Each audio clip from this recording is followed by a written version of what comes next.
And now let's come to the deeper problems of the ego, because it identifies with the body. I can say it again and again, and that's the biggest problem.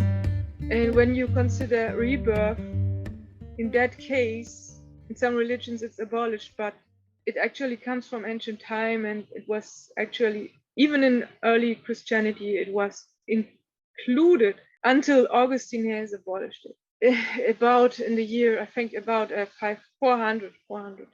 It was abolished in Christianity, but the first Christians have believed in rebirth. When you consider you were entangled with your body, not just this life, but also hundreds of life. I don't know how often someone reincarnates, but there is this body and you identify with it. And you don't consider to have a soul.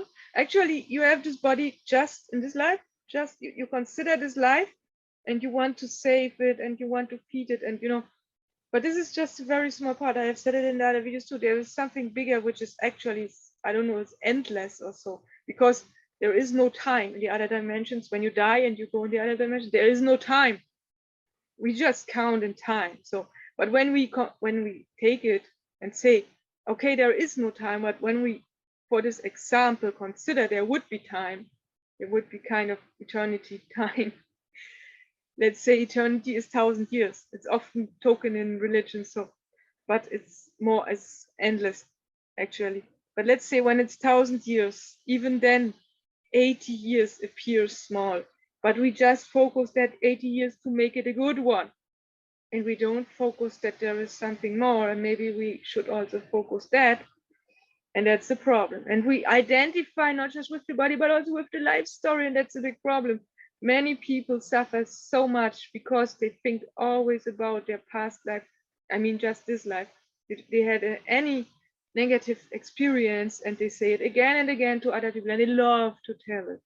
And they also love to tell it on their own and to think about it, and this negative emotions and wants to cry. And I have also said in the other videos. So let's go to the next point. It identifies with his or her own characterizations and properties. Yeah, this is also belonging to the life history, because it says always, I am this ill person which suffered so lot. So the ego identifies with it, but the ego identifies with it just because the ego wants to hold his identity.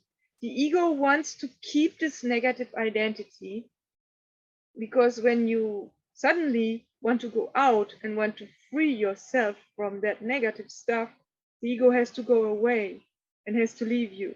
But the ego doesn't want to leave you. And therefore, the ego tries to make more and more illusions about your life history and your identity, that you are even entangled more and more. It finds other layers and newer layers, that it throws you more and more in the illusion.